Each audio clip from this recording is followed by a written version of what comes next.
Amigas, amigos, muchísimas gracias por estar con nosotros. ¿Cómo les va? Les voy a presentar en el día de hoy tres personajes sumamente interesantes. Dos docentes de nuestro país, un médico, psiquiatra, primo hermano de René Favaloro. Y creo que ya estas dos noticias, estas dos maneras de presentar el programa del día de hoy, te van a resultar sumamente llamativo e interesante.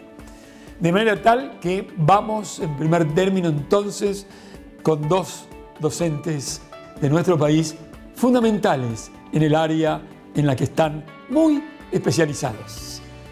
Atención, país. Patricia, Adela, muchísimo gusto, muchas gracias por prestarse a este reportaje. ¿Cómo están? Hola Jorge, un placer estar en tu programa.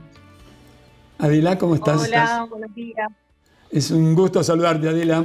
Patricia, vamos a comenzar con mamá, para que nos hagas un poquito una síntesis de la vida de tu madre, de la fundadora, de esta mujer extraordinaria, que ha tenido una vida realmente sorprendente por lo que apenas conozco, pero es importante que el país, la sociedad, la conozca. Háblame un poquito de tu madre.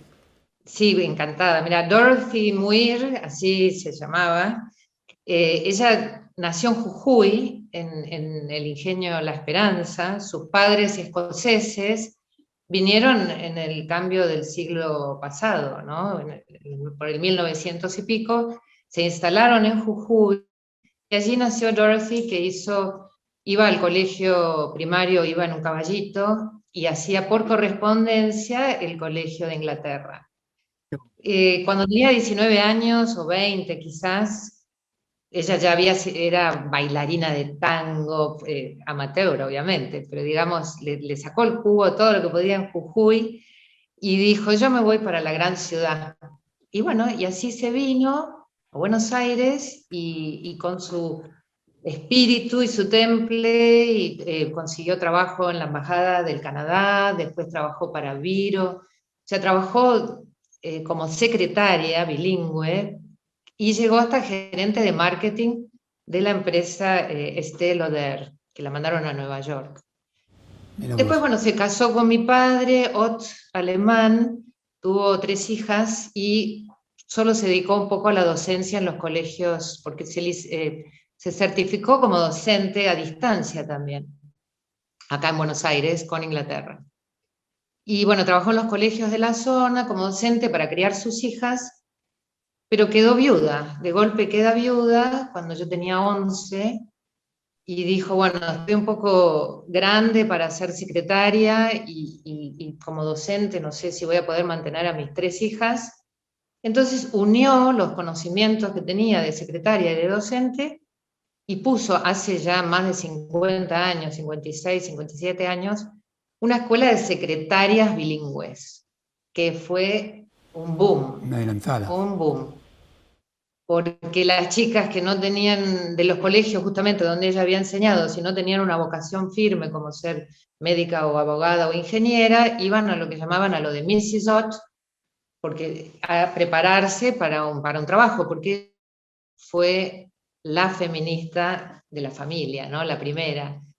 Y siempre decía, las mujeres pueden casarse, pueden tener hijos, obviamente, pero que sean independientes, que sepan ganarse el pan. Y eso es lo que fue el espíritu creador de nuestro instituto, ¿no? La independencia, sobre todo de la mujer, que pueda tener una carrera corta y con eso pueda, si fuera necesario, pagarse sus sustentos toda la vida.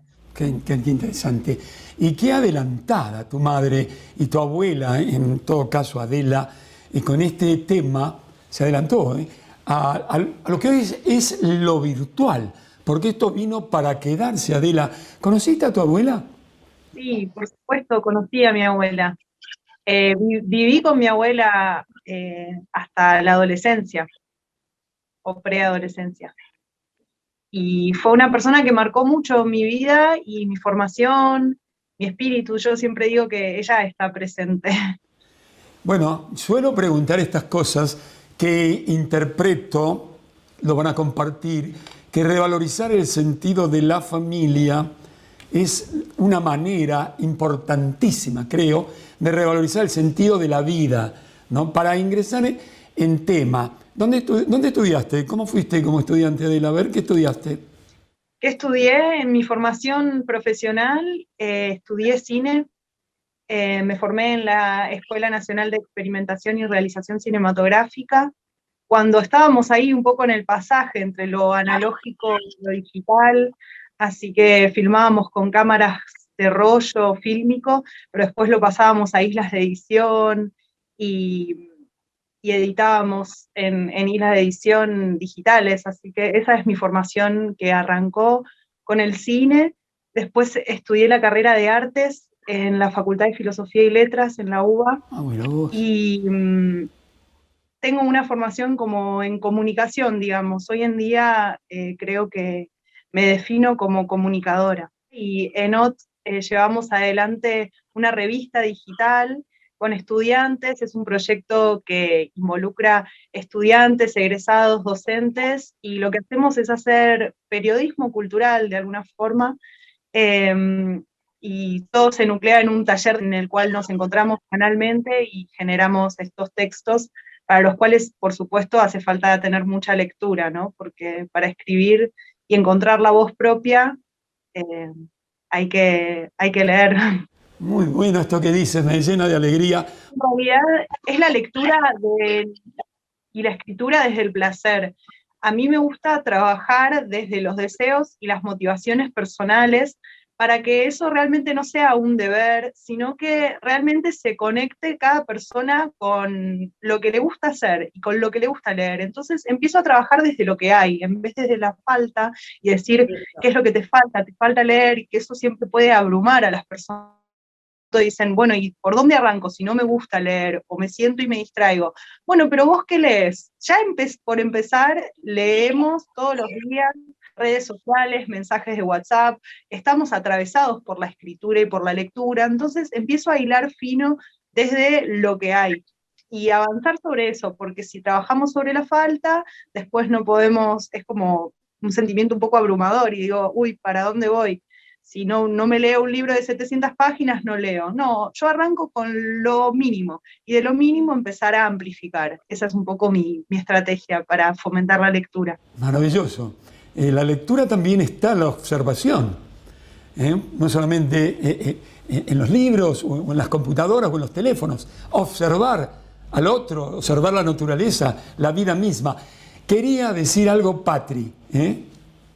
En la misma línea de lo que decía Adela, nosotros cuando hablamos con los profesores, que muchas veces dicen eso que decís vos, tratamos justamente de enfatizar el crecimiento y el enfoque centrado en el estudiante, porque vos te sorprenderías, si bien dicen, los chicos escriben mal, los chicos no sé qué, vieras los trabajos que hacen de creatividad, de ingenio, la mirada diferente de la cual los adultos tenemos que aprender, porque nosotros no sabemos todo, o sea, tenemos una formación y un estilo que está muy bien, pero ellos tienen otro y son el futuro. Entonces, nosotros siempre desde el instituto valoramos muchísimo ese intercambio entre lo que fue y lo que viene. Y lo que viene es fascinante, tiene montones de posibilidades y nosotros tenemos que ser los facilitadores de esa transición. Creemos 100% en el estudiante y creemos 100% que la juventud va a traer una solución a montones de problemas que nosotros evidentemente no solucionamos si no estaríamos en el brete en que estamos. Y eso, te digo, lo trae desde, volviendo a la historia, mi abuela, o sea, la madre de la fundadora. O sea, había una cosa en Europa que se llamaba la nueva escuela, the New School, y era centrado en el estudiante, ya en esa época, y eso es nuestro propósito, digamos, es descubrir el potencial y los talentos que tiene cada persona, que los tiene, dentro, bueno, en este caso, de las carreras que tenemos, pero es una formación más allá de solamente lo técnico, ¿no? Es tener confianza y esperanza en que esa persona, joven o no tan joven, porque muchas veces son personas adultas que quieren hacer un cambio de carrera o que nunca estudiaron y ahora se van a dar ese permiso. Bueno, esa energía del potencial, ¿no? Uno de los valores fundamentales de nuestro instituto es trabajar, como decía Adela, desde lo que hay y desde lo que se puede, y no desde lo que no existe. El potencial es infinito, el potencial es infinito. Estoy totalmente de acuerdo, Patri. Y bueno, veo que me encanta la forma y la filosofía que tienen en este establecimiento educativo. Es cierto, también lamentablemente a los jóvenes se los escucha poco. Y supongo que ustedes tienen un establecimiento, por lo que dices, Patri, que dejan que el joven miren, que el joven tenga creatividad y que se vaya encontrando ese lugarcito. No sé si es tanto que los estudiantes encuentran su lugarcito, sino que son protagonistas los estudiantes, los jóvenes, las personas que se forman, independientemente de la edad que tengan, como dice Patricia. Y me parece que lo importante es entender a la educación como una herramienta transformadora. No sé si es encontrar el lugarcito en el mundo, sino transformar el mundo. Y más en estas carreras que estamos hablando de hotelería, gastronomía, turismo, comunicaciones, donde las personas tienen que ser parte activa de la sociedad y transformar lo que se viene dando con más conciencia para poder habitar un mundo mejor. Y esa es un poco nuestra filosofía y nuestro propósito.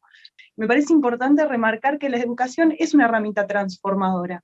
Entonces, escuchar, como vos decís, que poco se escucha a los jóvenes, escuchar estas voces que tienen mucho para decir, que traen mayor conciencia, desde conciencia ambiental, desde conciencia de la alimentación, y teniendo en cuenta que nosotros de alguna forma somos como el último eslabón de la cadena productiva, porque ofrecemos un servicio, en ese último eslabón de la cadena productiva, poder hacerlo a mayor conciencia. Desde nuestra institución, nosotros lo que tratamos de hacer es generar conocimientos de un turismo más sustentable, de un turismo y una hotelería que se amigue con el medio ambiente, que lo habite de una forma más armónica, ¿no?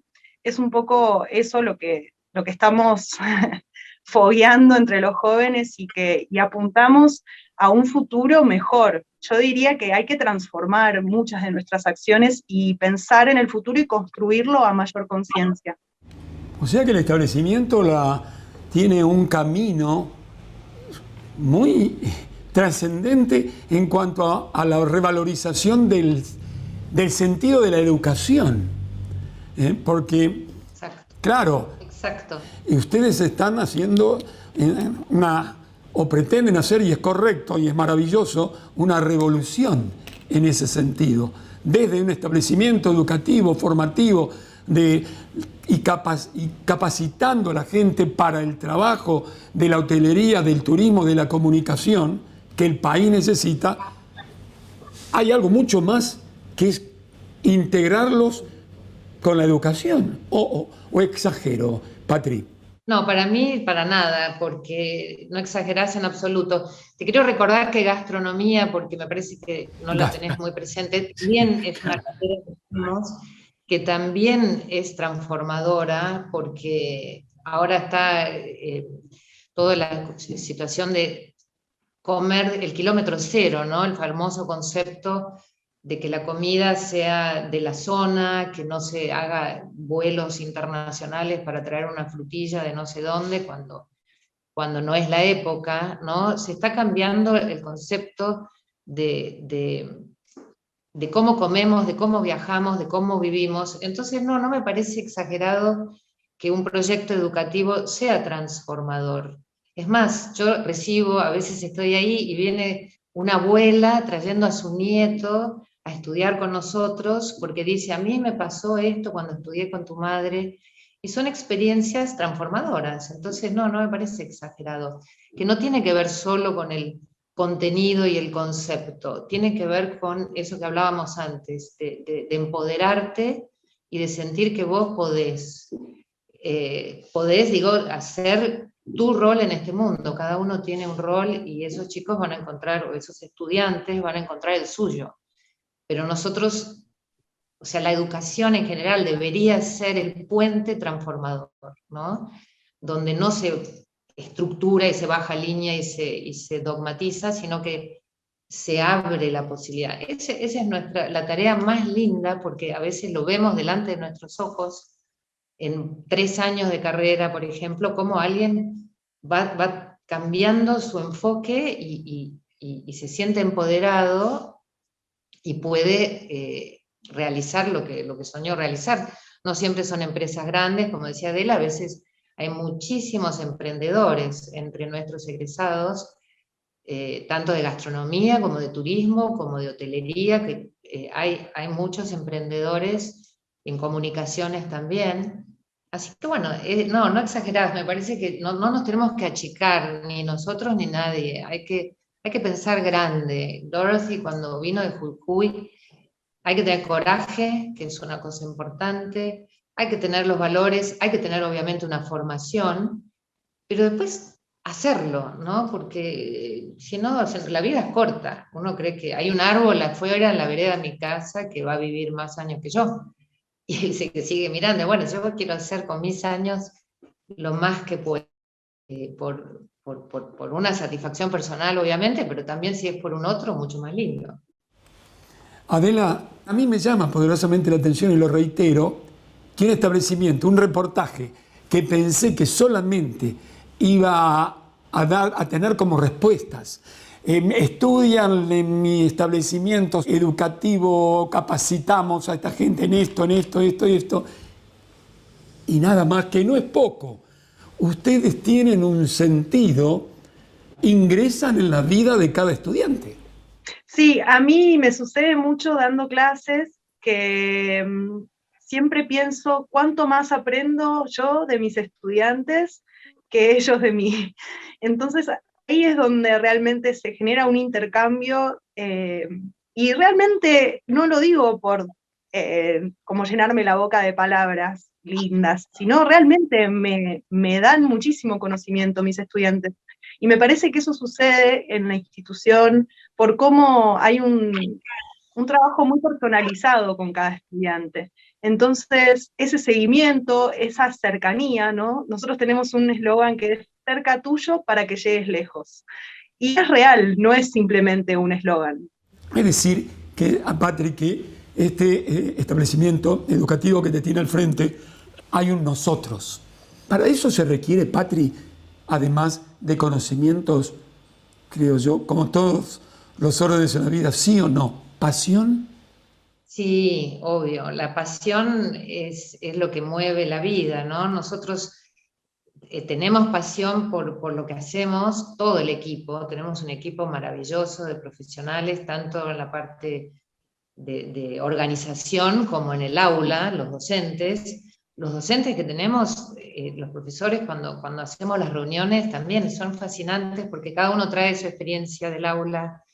Gente o sea, que estamos por algo, estamos todos juntos, porque participamos ¿cómo puedo decir? Estamos todos de acuerdo con esta situación de que sin pasión es muy aburrido vivir sin pasión, no se genera nada, no se prende la llama sagrada, y la llama sagrada es justamente la pasión por la vida, la pasión por hacer algo, la pasión por hacerlo bien, lo mejor posible. Los estudiantes también se apasionan y traen sus proyectos. Muchos, vuelvo ahora un poco a lo más pragmático, muchos estudian nuestras carreras porque quieren viajar. Este año, con las cuestiones sanitarias que conocemos, se ha hecho más localmente, pero se puede, todo, o sea, la ciudad de los 15 minutos, como dicen, ¿no? Poder hacer todo a los 15 minutos, las compras, el turismo, el esparcimiento. Entonces, bueno, nos ha dado esta situación apasionarnos por las cosas que tenemos más cerca, ¿no? Y bueno, y después volverá el viaje más lejano. Pero no poner la lupa también está lindo en dónde estamos y qué es lo que tenemos. Creo que se está revalorizando muchísimo el turismo interno, que es maravilloso. Hay como una salvedad que yo siempre hago con la palabra pasión, quizás me estoy volviendo muy filosófica, pero ya que abriste la puerta de la filosofía, a mí me gusta mucho un filósofo que se llama Spinoza, Y él justamente de la pasión, del sentido común de la pasión, la pasión la define como algo pasivo en realidad.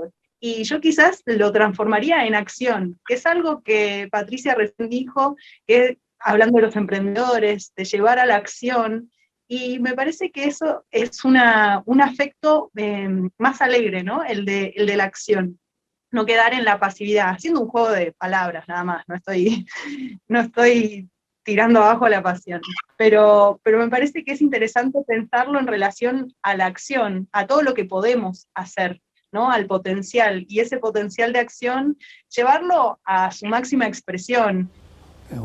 Bueno, Patricia, quedó algo por decir, seguramente mucho, pero tenemos imágenes. Bueno, es que visiten en nuestra página, ahora tenemos un lugar nuevo que tiene contenidos, bueno, obviamente cursos que se pueden comprar, pero también hay contenidos gratuitos muy interesantes. Tenemos un filósofo que se hace llamar gastrósofo, porque habla de la gastronomía y la filosofía. Así que a los que les interesen esos temas, también que visiten esos contenidos muy lindos que tenemos, que son sin costo, y que representan un poco todas las cosas que estuvimos conversando. Bueno, por ahora las abrazo con el corazón y con la mente. Muchas gracias. Espero, antes del saludo final de ustedes, espero conocerlas personalmente. Gracias por haberse prestado a este reportaje. Nos han dicho algo distinto. Yo realmente no pensaba que iban a abordar el tema de la capacitación, de la enseñanza, de la formación. Creí que era nada más que la parte técnica, lo formamos, acá están, salimos los mejores, sino me he dado cuenta por lo de Adela y por lo dicho por ti, que ingresan en el tema humano, nada menos. Así que por ahora, con el corazón y con la mente, las saludo, espero, si Dios quiere, verlas personalmente y darles un abrazo. Muchísimas gracias, Jorge. Muchas gracias. Bueno, ¿qué les parece? Con el permiso de ustedes, presentamos ante todo el país esto que hemos grabado para también ampliarle todo aquello que necesitan, quieren saber los jóvenes. Atención, país. OT Educación Superior es una institución educativa con más de 50 años de trayectoria. En 1966, Dorothy Muir de Ott fundó The Bilingual School for Secretaries, luego Ott College y en la actualidad Ott Educación Superior. En sus orígenes se dedicó a promover el desarrollo de carreras y certificaciones de gran calidad. Así se convirtió en la primera escuela de hotelería del país. Desde entonces, esta casa de estudios se transformó en una entidad pionera en diversas ramas. OT Educación Superior está ubicada en la localidad de Acassuso, partido de San Isidro, Gran Buenos Aires, a escasos 21 kilómetros de la ciudad de Buenos Aires, frente a la estación de tren de Acassuso. Brinda carreras de nivel terciario, certificaciones, diplomaturas y cursos cortos sobre una variedad de temas específicos. Cuenta con las siguientes carreras: Tecnicatura Superior en Hotelería, Tecnicatura Superior en Turismo, Guía de Turismo, Tecnicatura Superior en Servicios Gastronómicos y Tecnicatura Superior en Relaciones Públicas y Ceremonial. Además, dicta 4 certificaciones: Certificación Oficial en Organización de Eventos, Chef de Cocina Internacional, Pastelero Profesional y Operaciones Hoteleras. Además, OT Educación Superior dispone de la modalidad online en diversas carreras. En su plataforma online de gestión de aprendizaje, los alumnos pueden encontrar tanto el material de cátedra como espacios virtuales para intercambiar opiniones con los demás estudiantes y los profesores. OT Educación Superior enseña a través de una gama variada de actividades y prácticas para que cada estudiante pueda desarrollar en forma única sus habilidades y competencias, contando con el acompañamiento y la guía de su equipo académico y pedagógico. Uno de los principales desafíos de la institución es colaborar con los estudiantes y egresados en su inserción en el ámbito laboral y profesional. Para cumplir con ese propósito, ofrece programas de prácticas profesionales rentadas y solidarias, con una gran variedad de empresas y organizaciones. Sus prácticas tienen como objetivo que los estudiantes logren adquirir responsabilidad y compromiso para la realización de las tareas encomendadas, potenciar sus talentos y habilidades individuales, aprender a realizar trabajos colaborativos y en equipo y favorecer el crecimiento personal. En paralelo, su área de pasantía se dedica al desarrollo profesional de cada uno de sus estudiantes, generando contactos con empresas y organizaciones. Aumenta día a día la oferta de prácticas profesionales y empleos. Dispone de pasantías exclusivas en Argentina para los que quieran desarrollarse profesionalmente dentro del país y también cuenta con pasantías en el exterior. OT Almacén Escuela es un espacio gastronómico propio abierto al público. En este espacio escuela, los estudiantes tienen la posibilidad de efectuar prácticas en todas las áreas del negocio en tiempo real y formarse con la impronta culinaria y de servicio de OT. Por su parte, la realización de Traco Revista propone a los estudiantes un espacio de formación a partir de una revista digital. Y sumado a todo ello, la institución cuenta con articulaciones con numerosas universidades de nuestro país. Y también importantes universidades del mundo avalan el nivel de sus egresados al permitirles seguir estudios luego de recibirse en OT. La hotelería, el turismo, la gastronomía, los eventos y espectáculos y las relaciones públicas crean más de 303 millones de puestos laborales en el mundo. Esto representa 1 de cada 11 trabajos globales. Para poder sumarse a esta gran tendencia mundial, hay que estar formado y preparado, tanto en lo profesional como en lo humano.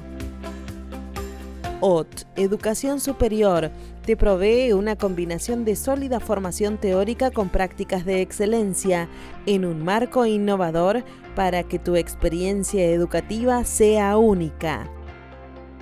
Sus egresados son altamente valorados, tanto en puestos operativos como estratégicos. Ocupan cargos en los mejores hoteles, restaurantes y empresas de la hospitalidad y comunicaciones del país y el exterior. OT Educación Superior es formadora de destinos. Escucha a sus estudiantes, aprende junto a ellos. Es una institución distinta, pionera, que imparte una educación adaptada a nuestros tiempos y te acompaña a crecer y desarrollarte como parte activa de la sociedad. OT Educación Superior, cerca tuyo para que llegues lejos.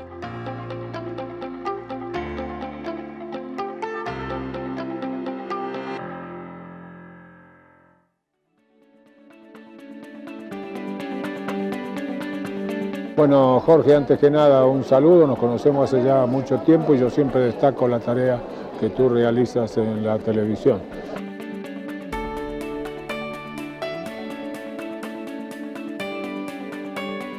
Muchísimas gracias, amigas, amigos, por estar compartiendo este tiempo con nosotros. Ahora lo que les prometí en la apertura del programa. He entrevistado al primo hermano de René Favaloro, mi amigo René Favaloro. Saben que hace muchos años que vengo hablando de René, lo entrevisté por distintos medios de la República Argentina, pero el doctor Domingo Favaloro, psiquiatra, reitero, es primo hermano que nos cuenta muchas cosas novedosas, interesantes y nos mantiene como corresponde viva la imagen de quien fuera, por lo menos para mí y para mucha gente, un prócer en la Argentina, mi amigo René Favaloro. Ahora con el primo, el doctor Domingo Favaloro. Atención, país. Domingo, muchísimas gracias por prestarte a este reportaje, querido amigo Domingo Favaloro. ¿Cuántos nos vas a informar y nos vas a formar sobre la vida de tu familia y la vida de René? ¿Cómo estás? Muy bien, muchas gracias por la entrevista y bueno, acá estamos a disposición para poder aportar lo que sea de interés general en relación a la familia. Me parece muy bien. En principio te pregunto, ¿dónde naciste, Domingo? Nací acá en La Plata el 7 de febrero de 1942, en la ciudad de La Plata. ¿Tus padres cómo se llamaban? Mi padre, Domingo José Favaloro, y mi madre, Antonia Armiña Caporales, padre y madre. ¿Sos único hijo, Domingo? Único, exacto, único hijo. Domingo, ¿dónde hiciste la escuela primaria elemental? Acá en La Plata, muy cerca de mi casa, a 5 cuadras, en 2660, en la escuela número 4, que se llamaba Alejandro Carbó, que en esa escuela hice el primario completo. Completo.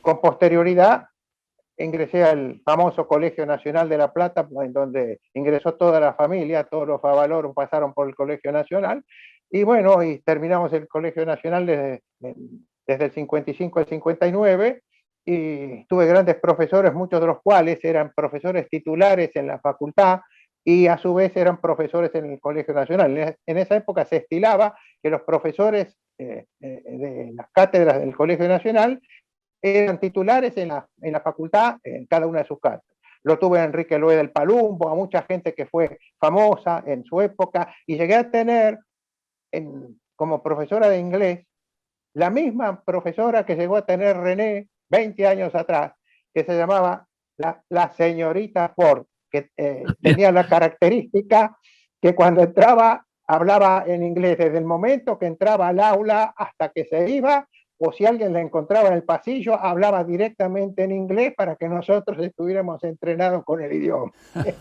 ¿La facultad entonces de medicina?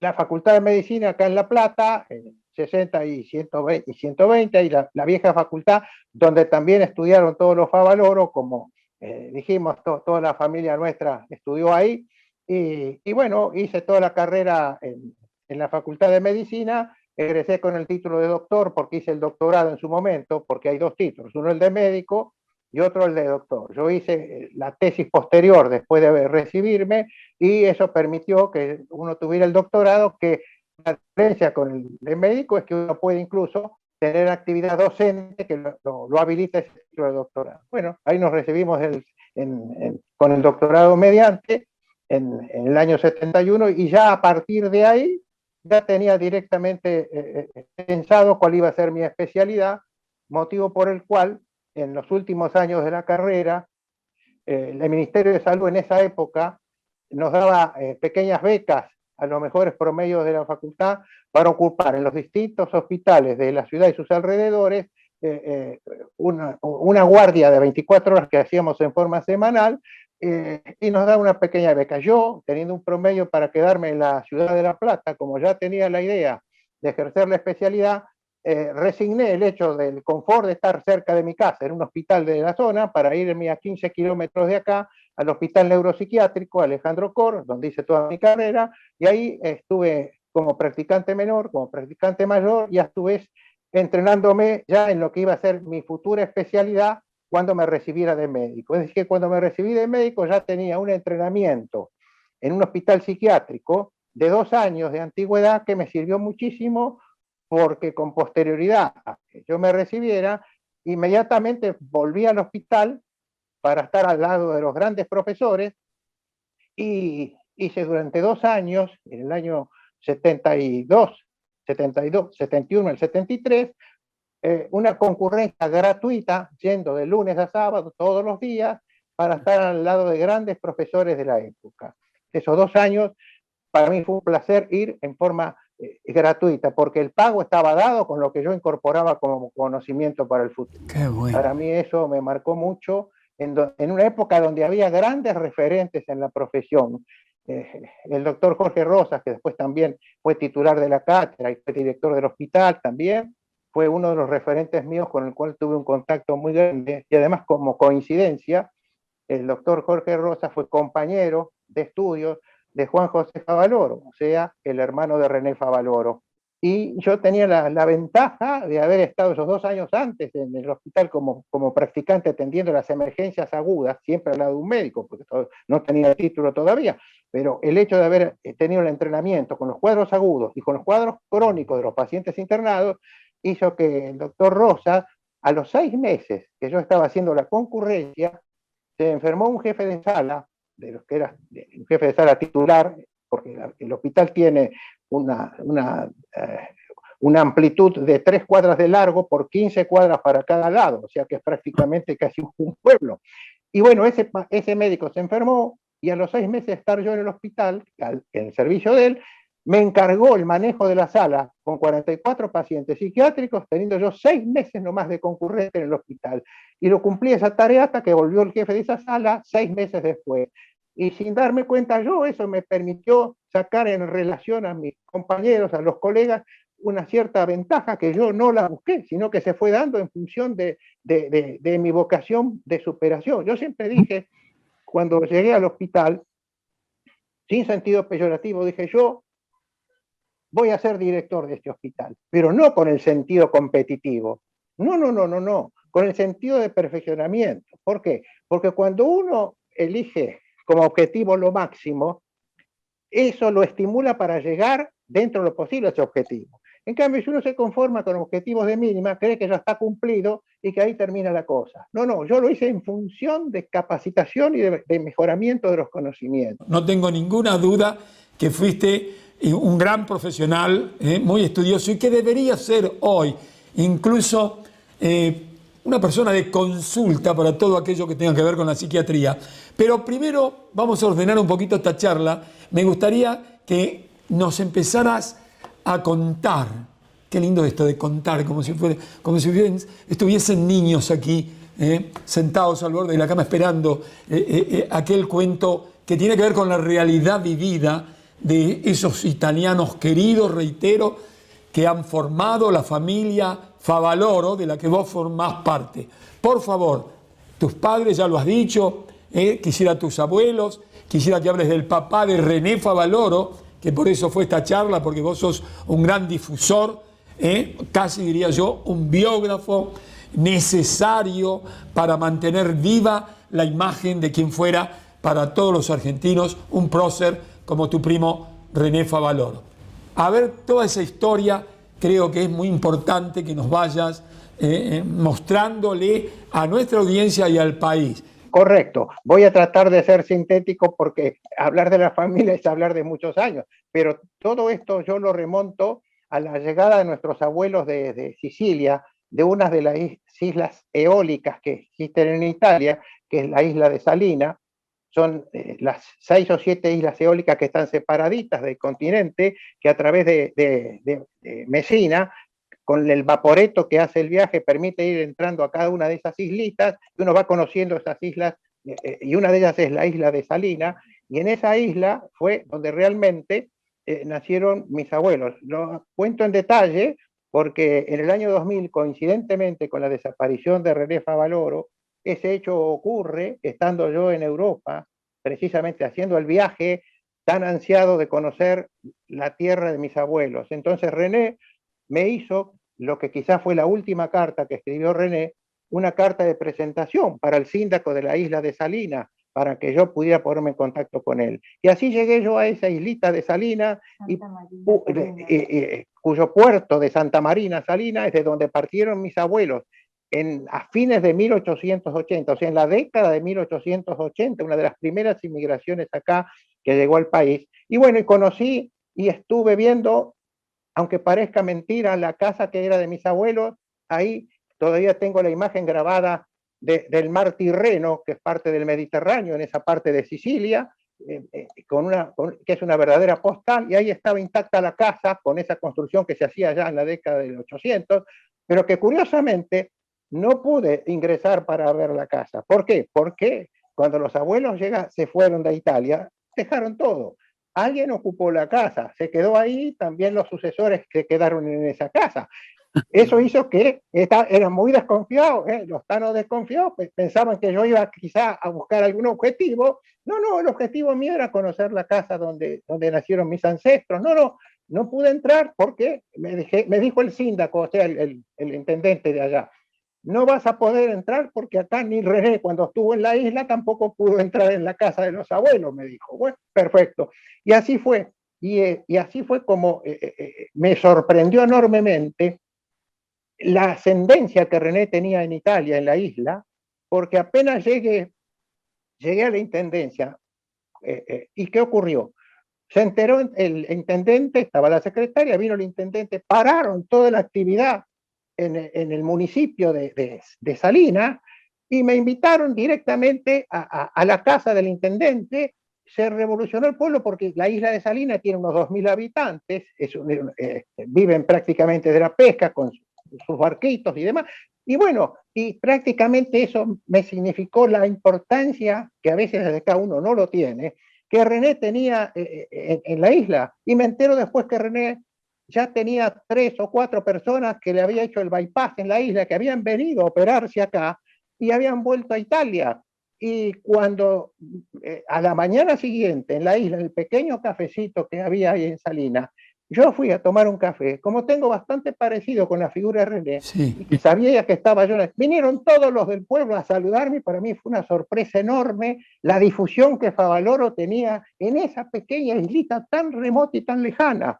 Es decir, poco se sabe de ese antecedente con relación a la figura de René, a la figura internacional de René, con cosas que llegaron porque ese humanismo que tenía René era la base por la cual él tenía esa gran comunicación social. Porque él decía, no, yo soy médico, pero fundamentalmente mi tarea es de docencia y de contacto social con el entorno para un mejoramiento de la calidad de vida de la zona. Bueno, ese fue su norte de René, y eso lo cumplió en todos lados, incluso en los viajes que hacía a Sicilia. Volviendo a los orígenes, no me quiero desviar, de allí salieron los abuelos, entre 1880 y el 90, y se radicaron en la ciudad de La Plata, en un lugar en 68, 2 y 3, que está a 2 cuadras de lo que era el policlínico, donde fue el lugar de mayor residencia de René en toda su época que él estudiaba en la facultad. Entonces se ubicaron en 68, 2 y 3, y ahí nacieron Girolamo Favaloro y Rosa Lázaro. Mis abuelos se instalaron, criaron 7 hijos, 4 varones, 3 mujeres. Hoy ahí todavía siguen viviendo familiares nuestros. Crió 7 hijos.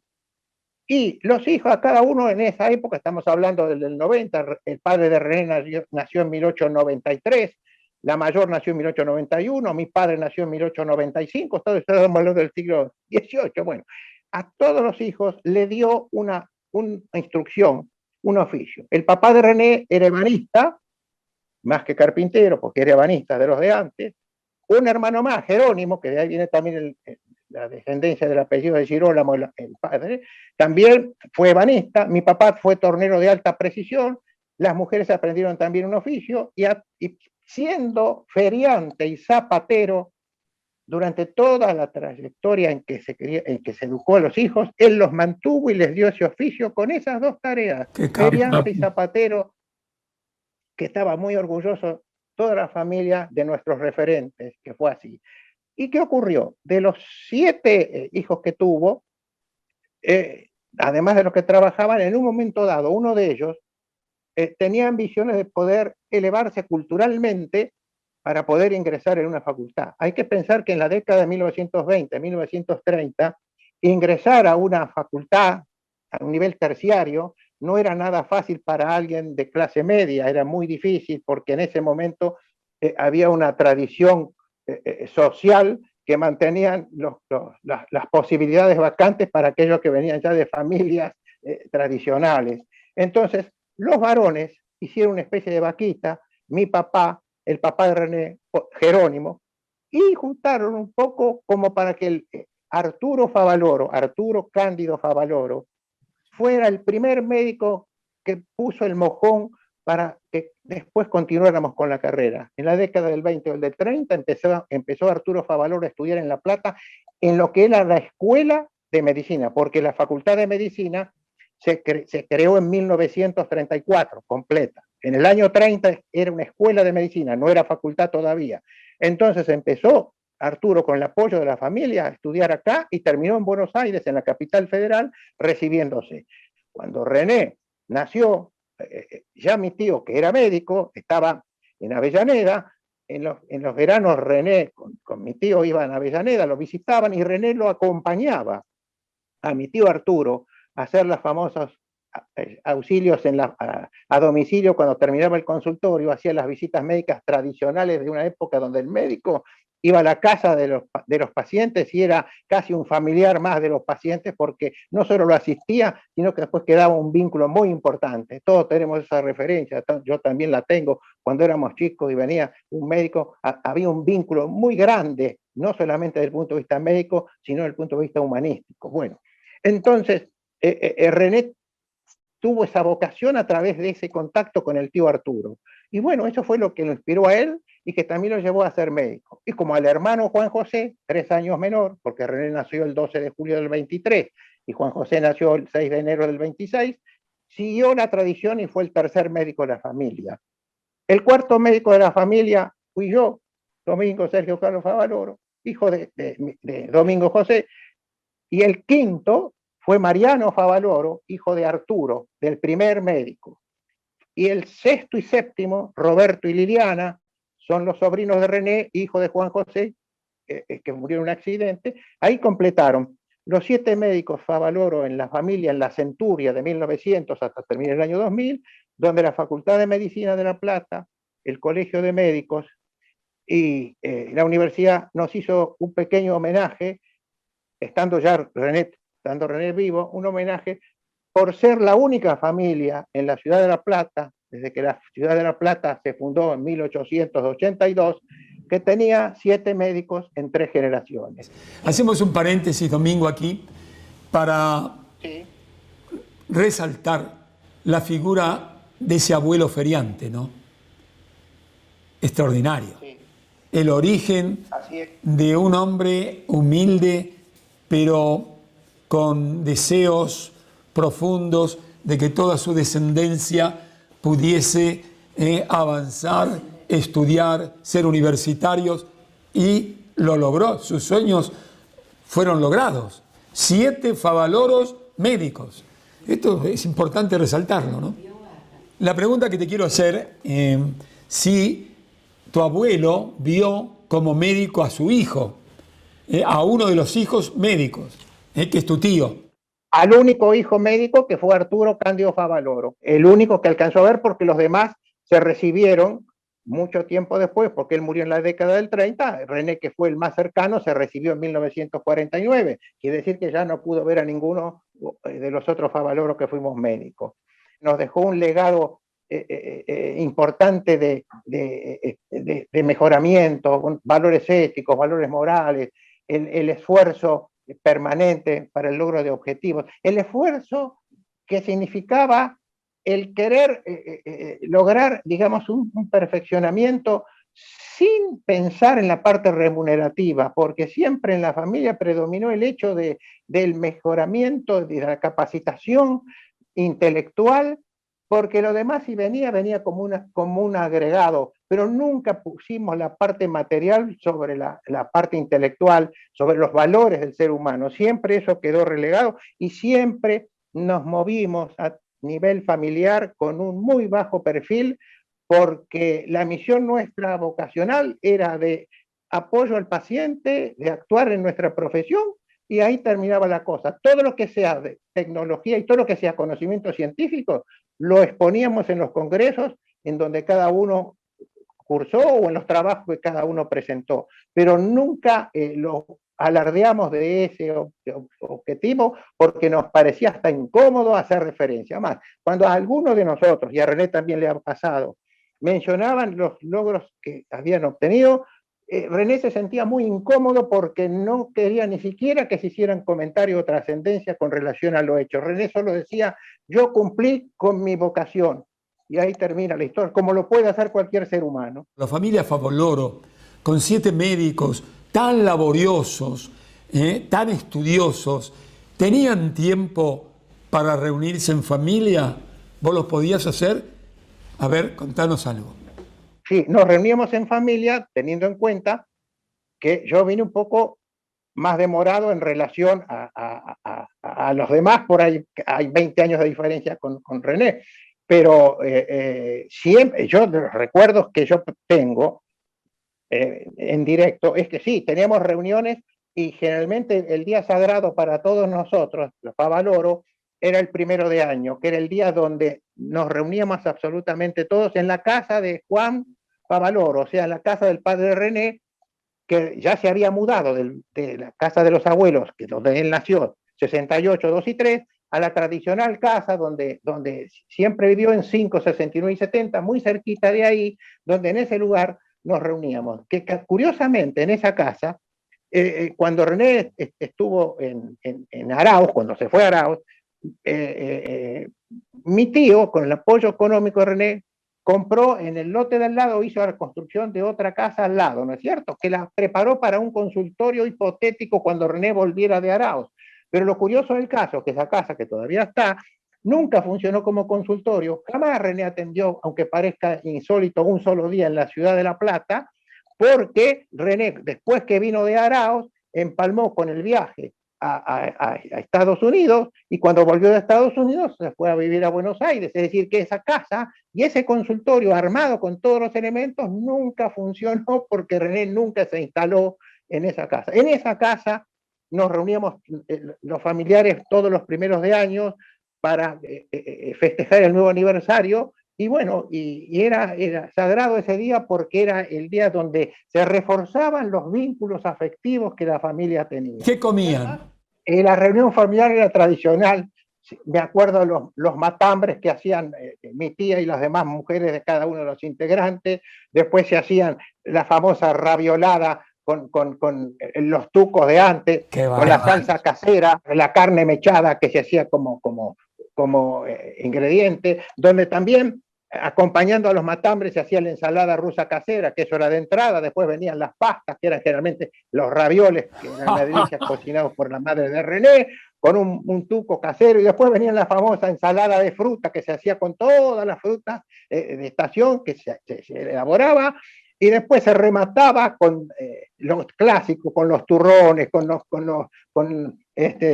pan dulces y demás. ¿Qué pasaba? Que cuando llegaban a las 3, 4 de la tarde, ahí se hacía una pausa, pero nadie se iba de la casa, porque era una casa muy amplia que ya estaba completada por, digamos, por la casa nueva que se había hecho al lado de la casa original, como te decía. Entonces todo el mundo se quedaba, dormía un rato la siesta, los varones, y las mujeres terminaban limpiando la cocina, todos los bártulos. ¿Por qué? Porque a la noche, con todos los remanentes que había quedado del mediodía, reforzábamos la reunión y la terminábamos a medianoche, reforzando todo ese vínculo que teníamos. Y nos servía de pretexto el estar de noche, hacer la reunión en la noche, porque nos permitía estar todo el día juntos en esa casa. Y yo tengo también los grandes recuerdos, en el fondo, de la carpintería de mi tío, que seguía funcionando ahí, donde yo digo que me quedó, al recorrer esa carpintería enorme que tenía ahí atrás, con todo su material,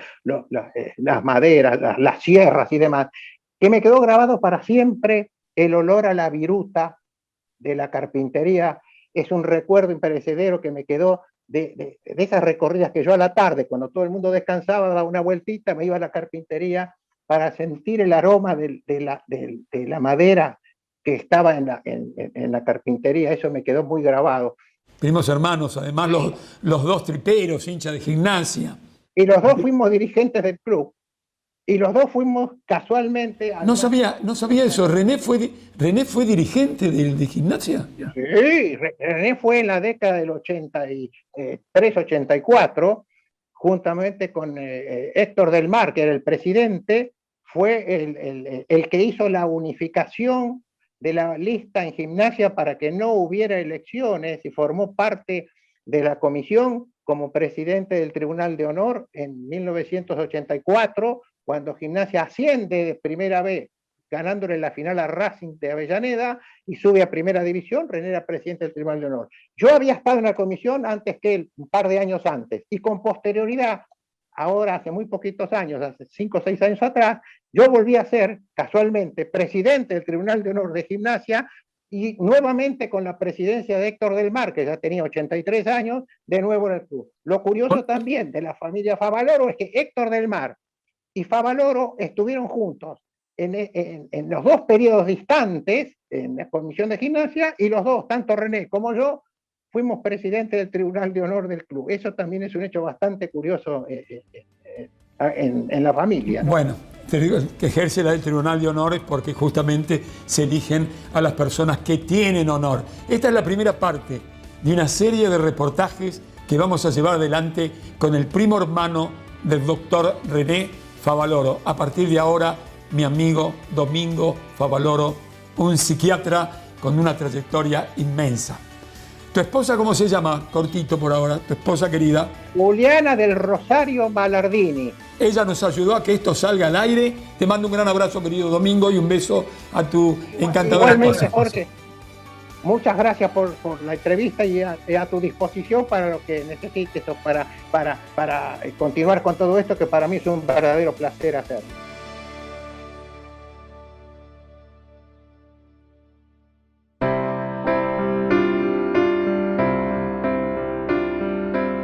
Lo mejor de estar en tu casa es sentirnos parte de tu familia.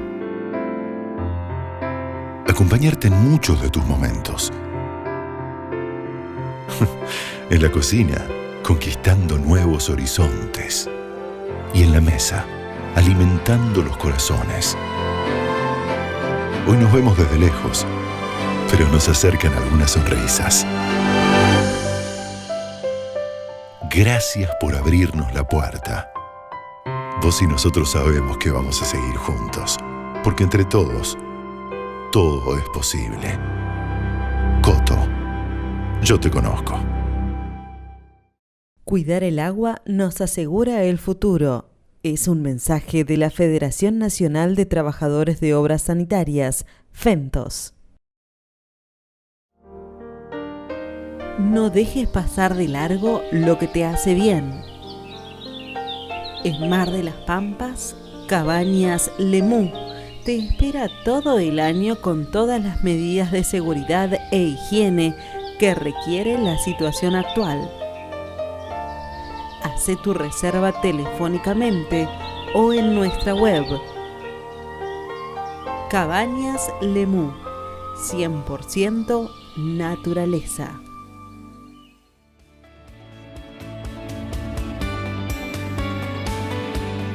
Muchísimas gracias, amigas, amigos de toda la República Argentina. Periódicamente les prometo seguir haciendo un reportaje a este notable psiquiatra argentino, primo hermano de René Favaloro. Tiene tantas cosas por contarnos, no solo de René, sino de sus padres, de los abuelos, de los tíos, de toda esta familia maravillosa, una familia de alta moral, la familia Favaloro. Hasta la semana que viene, si Dios así lo permite. Chao, amigos.